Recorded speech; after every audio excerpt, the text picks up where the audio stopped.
પૂજિતમ સુરનરોત્તમે મુદા ધર્મનંદનમહં વિચિંતયે.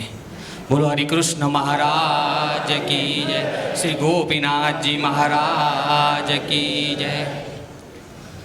વાલા હરિભક્તો, વિશ્વની અંદર લગભગ 350થી વધારે દેશો છે અને એ દરેક દેશોનું જે છે એ પોતાના બંધારણ પ્રમાણે ચાલે છે. કોઈ પણ દેશ હોય એ કેવી રીતના ચલાવવો એનું પોતાનું ખુદનું એક બંધારણ હોય છે. જો એ બંધારણ ન હોય તો કઈ દિશામાં જવું, કેવી રીતના જવું એ કાંઈ ખબર પડે નહીં. એક દ્રષ્ટાંત જો તમને આપું તો ખ્યાલ આવે કે ઇસ્લામિક દેશોની અંદર એવા કાયદા છે, એવો બંધારણ છે કે ભાઈ જે હાથે ચોરી કરે ને એ હાથ કાપી નાખો, ખૂન કર્યું હોય તો સામે ખૂન કરી નાખવું. હવે આ કાયદો આપણી ત્યાં લાગુ થાય ન થાય. કેમ કે આપણું બંધારણ આ વસ્તુ સ્વીકારતી નથી. અહીંયા ચોરી કરી છે તો 6 મહિનાની સજા અને કંઈક દંડ આવું કરીને એને છૂટો કરવામાં આવે છે. તો કહેવાનો મતલબ એ છે કે જે દેશો છે એ દેશો પોતાના બંધારણ પ્રમાણે ચાલતા હોય છે અને એના બંધારણ પ્રમાણે એના કાયદા હોય છે. એમ આ સ્વામિનારાયણ સંપ્રદાય જે છે એ સનાતન હિન્દુ ધર્મનો એક ભાગ છે અને એને પોતાનું ખુદનું એક બંધારણ છે, એના નિયમ છે. અને સંપ્રદાય એને જ કહેવાય કે જેને પોતાનું એક બંધારણ હોય, એક નિયમ હોય, એના સિદ્ધાંત હોય અને જે એના સ્થાપક હોય એ સ્થાપકની જે વિચારધારા હોય એ વિચારધારા ગુરુ પરંપરાથી ચાલ્યા આવતી હોય એને સંપ્રદાય કહેવાય. તો આપણો આ સ્વામિનારાયણ સંપ્રદાય એ વૈદિક સંપ્રદાયનો ભાગ છે અને એનું બંધારણ છે. એનું બંધારણ શું છે? તો શિક્ષાપત્રી, દેશ વિભાગનો લેખ, સત્સંગી જીવન, વચનામૃત, આ આપણા બંધારણીય ગ્રંથ છે જેને ભગવાન સ્વામિનારાયણની હાજરીમાં લખાણા છે. એમાંથી શિક્ષાપત્રી અને દેશ વિભાગનો લેખ તો સ્વયં મહારાજે લખ્યો છે. અને સત્સંગી જીવન અને ગ્રંથ આપણે જો જોઈએ તો એની કથાઓ સાંભળી હોય તો એમ કહેવાય છે કે મહારાજ એ સત્સંગી જીવન ગ્રંથ જ્યારે સદાનંદ મુનિ લખતા તો રોજે રોજ લખી અને મહારાજને વંચાવતા, મહારાજ વાંચતા અને એની સભામાં કથા કરાવતા. અને જ્યારે એ ગ્રંથ મોટા ભાગનો તૈયાર થઈ ગયો ત્યારે મહારાજ અક્ષરોડીથી એ ગ્રંથને પોતાના માથે, પોતાના પાગ પર મૂકીને લક્ષ્મીવાડી સુધીને વાંચતે ગાજતે ગયા. અને વચનામૃત ગ્રંથ તો આપણે જાણીએ છીએ કે મહારાજ ગામે ગામ વિચરણ કરતા અને ત્યાં જે આધ્યાત્મિક ચર્ચાઓ થતી એનું 4 સંતોએ જે સંકલન કર્યું એ ગ્રંથ. તો કહેવાનો ભાવાર્થ એ છે કે શિક્ષાપત્રી, દેશ વિભાગનો લેખ, સત્સંગી જીવન, વચનામૃત આ ભગવાનની હાજરીના, ભગવાનના પ્રસાદીના ગ્રંથોના આપણા બંધારણ છે. તો આ બંધારણ પ્રમાણે આપણે ચાલવાનું છે. મનસ્વી રીતના આપણે વર્તી શકતા નથી. અને એના માટે હરિભક્તો એકલા બંધાયેલા છે એમ નહીં, સંપ્રદાયના બધા જ અંગો આ બંધારણથી બંધાયેલા છે. જે પોતાની જાતને સત્સંગી માનતા હોય, જે સ્વામિનારાયણ સંપ્રદાયને એના પોતાના આશ્રિત ગણતા હોય, જેને આ સ્વામિનારાયણ સંપ્રદાય થકી કલ્યાણ ઈચ્છ્યું હોય, જેને આ લોકને પરલોકમાં સુખી થવા માટે આ સંપ્રદાયનો આશરો કર્યો હોય, એ દરેકે દરેક હરિભક્તની, સાધુ સંતો એ બધાની આ જવાબદારી છે કે આ બંધારણ પ્રમાણે ચાલવું. હવે આ સંપ્રદાયના બંધારણોની અંદર જ્યારે આપણે એનું આપણને સતત જ્ઞાન રહે એના માટે શ્રીજી મહારાજે શિક્ષાપત્રી પણ આપણને નિત્ય પ્રત્યે વાંચવા માટે કહી કે મારા આશ્રિતોએ નિત્ય પ્રત્યેને વાંચવી. દેશ વિભાગના લેખ માટે બી સંતોને અને હરિભક્તોને કહેવામાં આવ્યું કે ભાઈ એને સતત સત્સંગમાં એની ચર્ચા કરતા રહેવી. અને એ વસ્તુને મહારાજે સત્સંગી જીવનમાં પણ બનાવી લીધેલી છે કે જેથી સત્સંગી જીવનની કથા થાય તો એના માધ્યમથી પણ આ વસ્તુ આપણને ખબર પડે. પણ આ વસ્તુ આજના સમયની અંદર આપણે જોવા જઈએ છે તો આ શિક્ષાપત્રી હોય કે દેશ વિભાગનો લેખ હોય કે આપણું સંપ્રદાયનું બંધારણ, સિદ્ધાંત શું છે, આ કોઈ વસ્તુનું જ્ઞાન આપણને મળતું નથી, ઈચ્છાતું નથી. કેમ? આ જવાબદારી કોની છે? તો આપણે સતત કહેતા આવ્યા છીએ કે ભાઈ આ સ્વામિનારાયણ સંપ્રદાય એ સળંગી સંપ્રદાય છે, 6 અંગનો બનેલો સંપ્રદાય છે.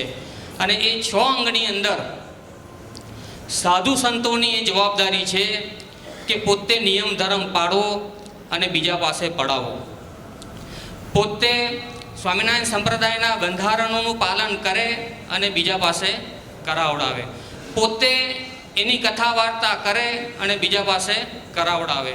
એટલે સત્સંગના બંધારણ, એના સિદ્ધાંતો, એના નિયમો, આ બધાની માહિતી આપવાની જવાબદારી ભગવાન સ્વામિનારાયણે સાધુ સંતોને સોંપી હતી. અને એના બદલામાં હરિભક્તોએ એમનું અન્ન અને વસ્ત્ર કરીને પોષણ કરવાનું હતું. પણ છેલ્લા 25, 30 કે 50 વર્ષના દાયકાથી આપણે જ્યારે જોતા હોઈએ તો ધીરે ધીરે કરી અને આ જે સિદ્ધાંતો છે, જે આ બંધારણો છે, જે ભગવાનની આજ્ઞાઓ છે, એની ઉપર કોઈ પણ પ્રકારની વાત થતી નથી. અને એમાંથી માત્ર ને માત્ર પોતાના સ્વાર્થની જે વાત હોય એ આપણી આગળ રજૂ કરવામાં આવે છે અને એને આગળ ધરી અને પોતાના સ્વાર્થને સંતોષી લેવામાં આવે છે. આમાંથી આપણે કેવી રીતના જાગી શકીએ? ભલાની ભક્તો, હું મારી ખુદની વાત કરું તો અમારા બાપ દાદાઓના કોઈ સ્વામિનારાયણ સંપ્રદાયના આશ્રિત નથી. હું બ્રાહ્મણ છું અને બ્રાહ્મણ મોટા ભાગે શિવજીના ઉપાસક હોય. પણ હું જ્યારે સ્કૂલ જતો ત્યારે સ્વામિનારાયણ સંપ્રદાયનું જે મંદિર અમારા હતું તેનો એક દરવાજો મારા ઘર બાજુ ખુલે અને એક દરવાજો મારી સ્કૂલ બાજુ ખુલે. એટલે હું એક દરવાજાથી, એટલે ઘરેથી નીકળી અને સ્કૂલ જવું હોય તો મંદિરના એક દરવાજાથી પેસું ને બીજા દરવાજેથી નીકળીને સ્કૂલે જવું. હવે એ સમય દરમિયાન કાનમાં શબ્દો પડે કે ભાઈ આ તો સર્વ અવતારના અવતારી, સર્વ કારણોના કારણ, પરબ્રહ્મ પૂર્ણ પુરુષોત્તમ નારાયણ છે અને આવો અવતાર પૂર્વે કાંઈ થયો નથી ને હવે થશે નહીં.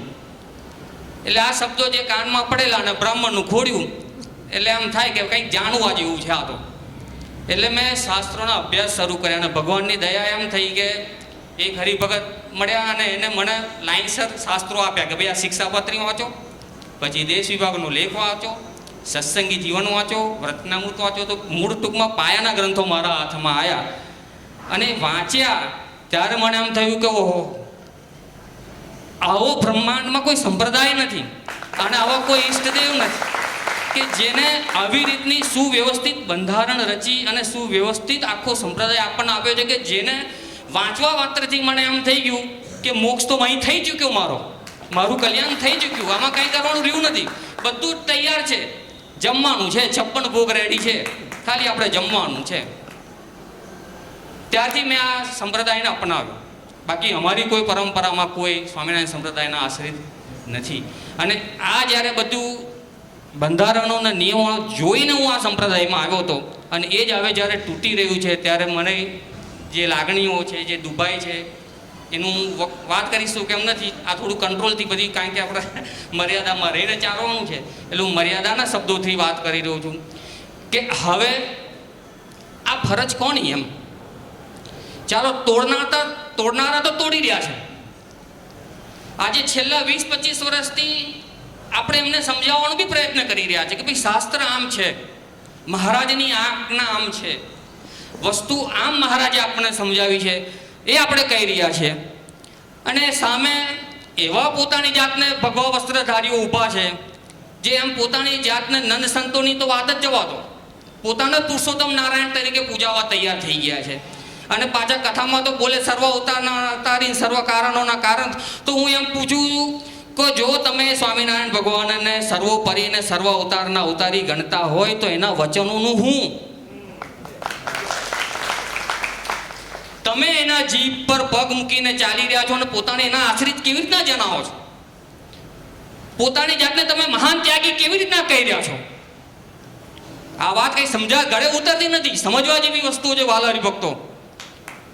અને આ વસ્તુઓ આપણને નથી સમજાય એનું કારણ બી તમને કહ્યું કે આપણને સમજાઈ જ નથી. સ્વામિનારાયણ સંપ્રદાયનું શું બંધારણ છે, શું એના નિયમો ત્યાગીના છે અને શું ગૃહસ્થોના છે, શું સિદ્ધાંત છે, આ વસ્તુ આપણને ભણાવવામાં આવી જ નથી, સમજાવવામાં આવી જ નથી. એટલે આ મગજમાં બેસે જ નહીં. અને અત્યારે આપણે તો જીવન બી એટલા વ્યસ્ત થઈ ગયા કે આપણી પાસે સમય નથી. શાસ્ત્રને એક પાનું ખોલવાનો આપણી પાસે સમય નથી. હવે આપણને તેમ છે રેડીમેડ કંઈક મળી જાય એ કરી લઈએ. એટલે રેડીમેડમાં અને શોર્ટકટ રસ્તામાં હવે શું થઈ રહ્યું છે કે ગમે તેવા બાવા આવીને સમજાઈ જાય એ માર્ગે આપણે ચાલી જઈએ છીએ. આપણને તો મોક્ષ માટે બી એવું દેખાય છે કે આપણું મોક્ષ બીજો કરી લે તો સારું. અને એના માટે શું થાય છે કે આ ફલાણા સ્વામી છે ને બહુ મોટા છે, જો એનો હાથ પડી ગયો ને એટલે તમારું મોક્ષ, તમારું કલ્યાણ. એટલે બીજું આપણે હવે સમજવાનું ના રહ્યું ને, ના ભજન કરવાનું રહ્યું, ના ધ્યાન કરવાનું રહ્યું, ના ભગવાનની આજ્ઞા પાડવાનું રહ્યું, કશું નહીં. એના શરણમાં જતા રહો, એ કે એમ કરી દો એટલે તમારું મોક્ષ. આ શોર્ટકટ રસ્તો આપણે મોક્ષને કલ્યાણનો હોય છે. મહારાજે બહુ સ્પષ્ટ કહેલું છે, મારી આ આજ્ઞા પ્રમાણે ચાલશો તો જ તમારે મારે સંબંધ રહેશે, બાજી કોઈને રહેવાનો નથી. એટલે ભલા થઈને ભક્તો, મારી એ વાત કેવી છે, તમે શાસ્ત્ર ખોલો, તમે સિદ્ધાંતને સમજવાનો પ્રયત્ન કરો. કંઈ બહુ મોટી મોટી એમાં વાતો છે નહીં. અને શોર્ટમાં સમજવાનું હોય તો એટલું જ છે કે મહારાજની આજ્ઞાની બહાર ચાલવાથી ક્યારે પણ કોઈ પણ પ્રકારનું આ લોકમાં કે પરલોકમાં તમને સુખ, શાંતિ અને આનંદની પ્રાપ્તિ થવાની નથી. એટલે મહારાજની આજ્ઞા બહાર જે ચાલતો હોય એની પાછળ જવાની તો વાત જ નથી, સમજો. પણ મહારાજની આજ્ઞા શું છે એ કેવી રીતના ખબર પડશે? તમે કોઈ ભગવા વસ્ત્રધારી પાસે આશા રાખશો તો એ તો એના સ્વાર્થનું ભણાવે છે અને ભણાવતો આવ્યો છે અને આગળ બી ભણાવવાનો છે. એટલે આપણે ખુદ ખોલવું પડશે દેશ વિભાગનો લેખ, સત્સંગી જીવન, શિક્ષાપત્રી, વચનામૃત. વધારે નથી કંઈ વાંચવાનું કહેતા. તમે ખાલી શિક્ષાપત્રી અને દેશ વિભાગનો લેખ તો આટલું જ છે. ખાલી એટલું જ વાંચો, એમાંથી બધું ખ્યાલ આવી જાય એવું છે, કંઈ એમાં એ નથી. આજે સ્વામિનારાયણ સંપ્રદાયની અંદર જે પણ આ ષડયંત્રો થઈ રહ્યા છે, જે પણ કૃત્યો થઈ રહ્યા છે, તમે સમજો છેલ્લા 15-20 વર્ષથી એવું એકું વર્ષ નહીં હોય કે જેમાં સ્વામિનારાયણ સંપ્રદાય પેપરના પાને નહીં ચડ્યું હોય. આ સંપ્રદાયની અંદર દુષ્કૃત્યો થયા, સૃષ્ટિ વિરુદ્ધના કૃત્યો થયા, ખૂન થયા, આ જમીન કૌભાંડો થયા, નકલી નોટો છપાઈ, એવા કાંડો થયા છે કે જેના જો કોઈ સામાન્ય માણસે કર્યું હોય ને તો એને ન્યાયાલયમાંથી એવી મોટી સજાઓ થાય ને કે જે આપણે કે છેલ્લી પાયરાણી કે ભાઈ એને કાં તો આજીવન નાખો કાં તો ફાંસી લટકાવો. પણ આપણી નજર સમક્ષ છે એ એક બી કેસનું આજ સુધી ન્યાયાલયમાંથી કોઈ આવ્યો, ચુકાદો આવ્યો નથી આવ્યો. આ જોજો. બીજું જુઓ, આપણે સંપ્રદાયની અંદર ટ્રસ્ટો આવ્યા હતા નહીં. જો દેશ વિભાગનો લેખ તમે વાંચશો તો મહારાજે ટ્રસ્ટ સ્થાપ્યું નથી. મહારાજની વ્યવસ્થા તો અતિ સુંદર અને વ્યવસ્થિત છે. એને જો આપણે જોઈશું ને એ પ્રમાણે ચાલશું ને તો આ બધું પેસવાનો કોઈ માર્ગ જ નહોતો. પણ આ બધું પેઠું ક્યાંથી? જ્યારથી ટ્રસ્ટ આવ્યું ને ત્યારથી. ટ્રસ્ટ આવ્યું એટલે ઇલેક્શન આવ્યું, ઇલેક્શન આવ્યું એટલે પોલિટિક્સ આવી, અને પોલિટિક્સ એટલે ગંદકી. બધી જ જાતની ગંદકી આના માધ્યમથી આ સંપ્રદાયની અંદર આવી છે. અને આ સંપ્રદાયની અંદરથી આ નીકળશે ને તે દિવસે ચોખ્ખું થશે. અને કાઢશે કોણ? એ તમારી મારી જવાબદારી છે. આ યાદ રાખજો, કોઈ બહારથી આવવાનો નથી. કોઈ એમ ના વિચારતા કે સનાતનમાંથી કોઈ આવીને કરી જાય, કોઈ નહીં કરે. શું કરવા કરે? તમે આ સંપ્રદાયના આશ્રિત છો. તમે જો નથી કરતા તો બહારથી આવીને શું કરવા કરે? તમારે કરવું પડશે, બીજો કોઈ કરવાનો નથી. અને આપણે નથી કરતા તો એનો મતલબ એવો થયો કે આપણે સમજ્યા નથી, કાં તો બીજો વસ્તુ એવું થયું કે આપણે સ્વાર્થી છે. આપણને એમ છે કે આપણું પરિવાર, કુટુંબ, ધંધો, નોકરી, ધંધો, ઘર પરિવાર બધું મસ્તીથી ચાલે છે ને, આપણે હું પડી કરવા દે ને, જે કરવું એ કરશે. તો સ્વાર્થી છો તમે. અને આવી સ્વાર્થ વૃત્તિથી ક્યારે પણ તમે સંપ્રદાયમાં ક્રાંતિ નહીં લાવી શકો. આગળ આવવું પડશે, દરેકે ત્યાગ કરવો પડશે. જે ત્યાગી થશે એ જ આ સંપ્રદાયનું કાર્ય કરી શકશે. ત્યાગી એટલે હું એમ નથી કહેતો ભગવા વસ્ત્રો પહેરવાની વાત, પણ આ સ્વાર્થ વૃત્તિનો ત્યાગ કરવાની વાત કરું છું. સ્વાર્થ વૃત્તિમાંથી બહાર નીકળજો. જો આપણે સ્વામિનારાયણ ભગવાન થકી આપણે કલ્યાણ ઈચ્છ્યું હોય, એના થકી આ લોકને પરલોકમાં સુખી થવાના સપના જોતા હોય, તો એનું કાર્ય તમારે નહીં કરવું પડે? એ એમને માલ લેશે તમને? આજે સ્વામિનારાયણ ભગવાન વચનામૃતને એમ કે ભલા થઈને મારા દાખલા સામું જોજો, તો આ શું વાત થઈ? કે આજ સુધી જે મેં કંઈ સ્થાપ્યું છે એ તમારે જોવાનું છે અને તમારી ભાવિ પેઢીને તમારે આપવાનું છે. આપણને આમાં આપણું નુકસાન નથી દેખાતું. આપણને એમ છે કે મારું ઘર અત્યારે ચાલે છે બરાબર છે. નુકસાન શું છે હું તમને બતાવું. સ્વામિનારાયણ સંપ્રદાય હોય કે કોઈ પણ આધ્યાત્મિક જે મંદિરો ધર્મસ્થાનો છે, એ શું મારાને તમારા માન સન્માન વધારવા માટે બંધ્યા છે? રૂપિયા પૈસા કમાવા માટે આ મંદિરો બાંધેલા છે? તમે આ મંદિરમાં શાના માટે આવો છો? આપણે આ મંદિરમાં આવવું કે આ સંપ્રદાયમાં જોડાવું, એના પાછળનો આપણો ઉદ્દેશ શું છે? તો આપણો ઉદ્દેશ માત્ર ને માત્ર છે આપણું જીવાત્માનું મોક્ષ, એનું કલ્યાણ. આપણે અહીં કંઈ રૂપિયા પૈસામાં કમાવા નથી આવ્યા, માન સન્માન લેવા માટે નથી આવ્યા, 10 રૂપિયાના હાર તોરા પહેરવા માટે આપણે અહીં નથી આવ્યા. એ બધું તો આપણને આ લોકમાં મળે જ છે અને કાંઈ શીખવાડવું પડતું નથી, બધું ઓટોમેટિક થાય જ છે.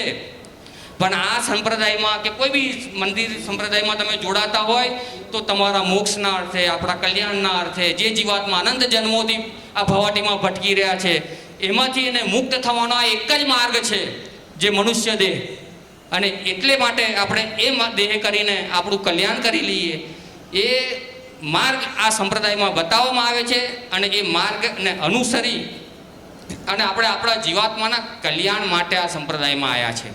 એટલે આ વસ્તુ આપણે સમજવાની છે. જો આ લક્ષ્યથી તમે એના સિવાયનું બીજું કોઈ પણ ઉદ્દેશ તમારા મગજમાં આવ્યું એટલે આ આવડે પાટે તમે ચડી જવાના. કારણ કે આ ભગવા વસ્ત્રીધારીને તો બહુ સારું આવડી ગયું છે.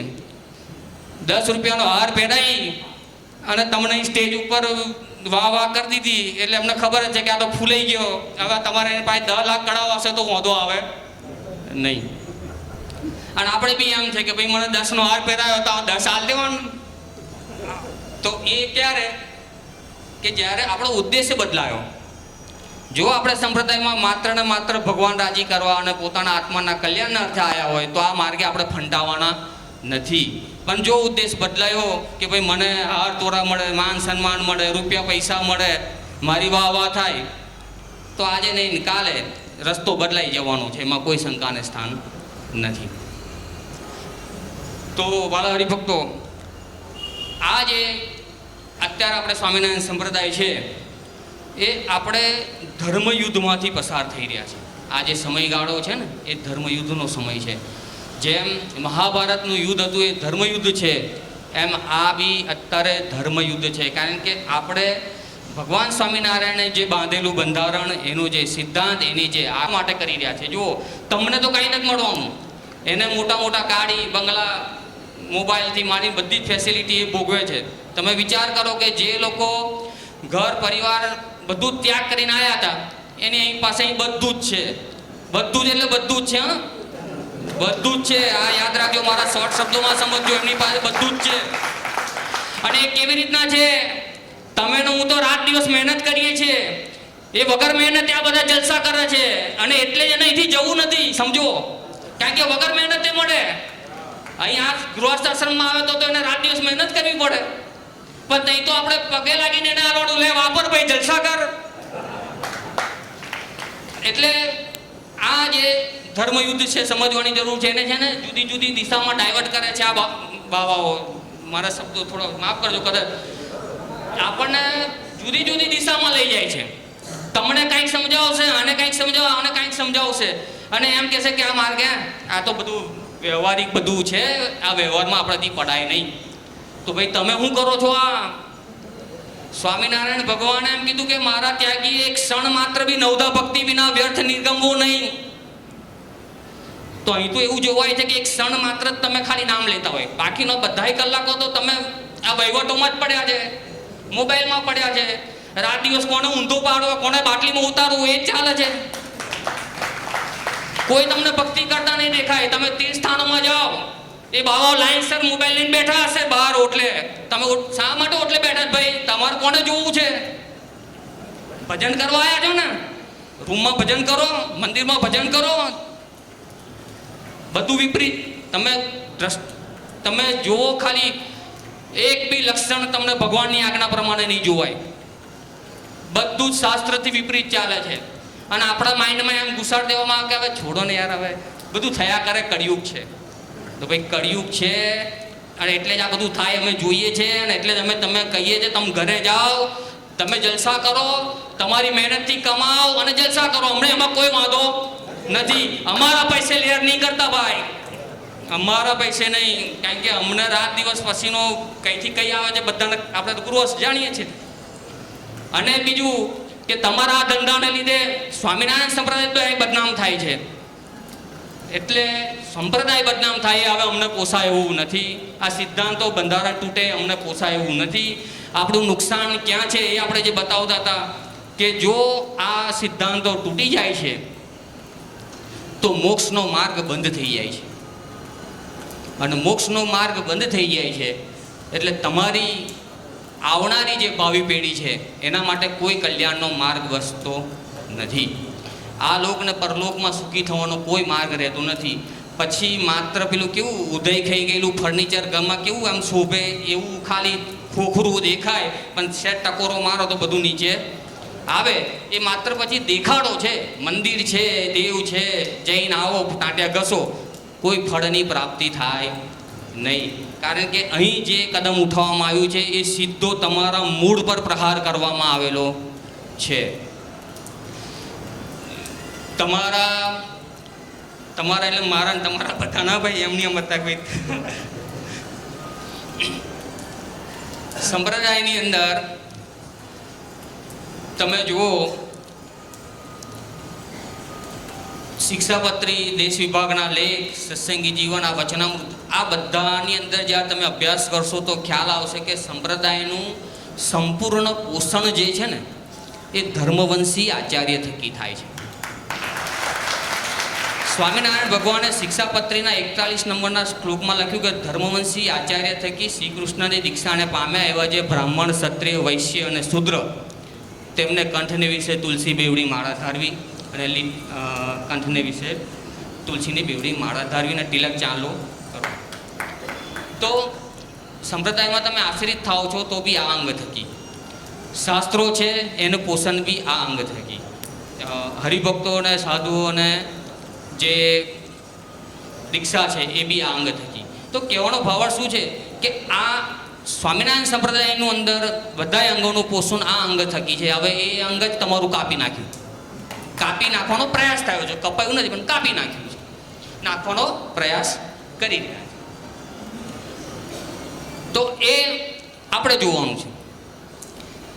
શાસ્ત્રો તમારા જે છે એને બદલી નાખવામાં આવી રહ્યા છે. એના અમુક શબ્દોના અર્થ અનર્થ કરી અને ઊંધા પાટે ચડાવી દેવામાં આવી રહ્યા છે. તો બધી જ વસ્તુને દૂષિત કરવામાં આવી રહેલી છે. અને દૂષિત થયેલી વસ્તુઓ એ તમારું ક્યારે બી મોક્ષ કે કલ્યાણ કરી શકશે નહીં. એટલે જે આ ધર્મયુદ્ધ છે એ બે વસ્તુથી લડાઈ રહી છે, શસ્ત્ર અને શાસ્ત્ર. અત્યારે શાસ્ત્રનો ઉપયોગ થઈ રહેલો છે પણ એમ દેખાય છે કે શસ્ત્ર વિના એ ધર્મયુદ્ધ પૂરું થશે નહીં. એટલે એ હરિભક્તોએ જોવાનું છે કે કેટલું લાંબુ કરવું. બરાબર, હું વિશેષ આગળ જતો નથી, અહીંયા હું મારી વાણીને વિરામ કરું છું. પણ દરેક વસ્તુને આવરી છે, શાંતિથી વિચારજો, સમજજો. આપણું કલ્યાણ ને મોક્ષ હોય તો માત્ર ને માત્ર ભગવાનની આજ્ઞામાં છે. એના સ્થાપેલો બંધારણ, એના નિયમો એની અંદર જ છે. એની બહાર જવાથી કાંઈ બી પ્રાપ્ત થાય નહીં. એના માટે મહારાજે બી કહ્યું કે કળિયુગમાં એવી સ્થિતિ આવશે કે ધોળા દાડે તમને હથેળીમાં ચંદ્ર બતાવશે. પણ જો મોક્ષને કલ્યાણ જોઈતું હશે તો મારી આજ્ઞા પ્રમાણે ચાલવું પડશે. અને એ જ આજ્ઞાઓ અને એ જ બંધારણ અને એ સિદ્ધાંતોને પોષણ આપવાનું કામ આપણું છે, સાચવવાનું કામ આપણું છે. અને એના માટે આપણે બધાએ આ કોઈ એક હાથે થવાનું નથી. બધાએ સંગઠિત થઈ અને સાથે મળી અને આ કાર્યને પૂર્ણ કરવાનું. એ સાથે મારી વાણીને વિરામ. જય સ્વામિનારાયણ.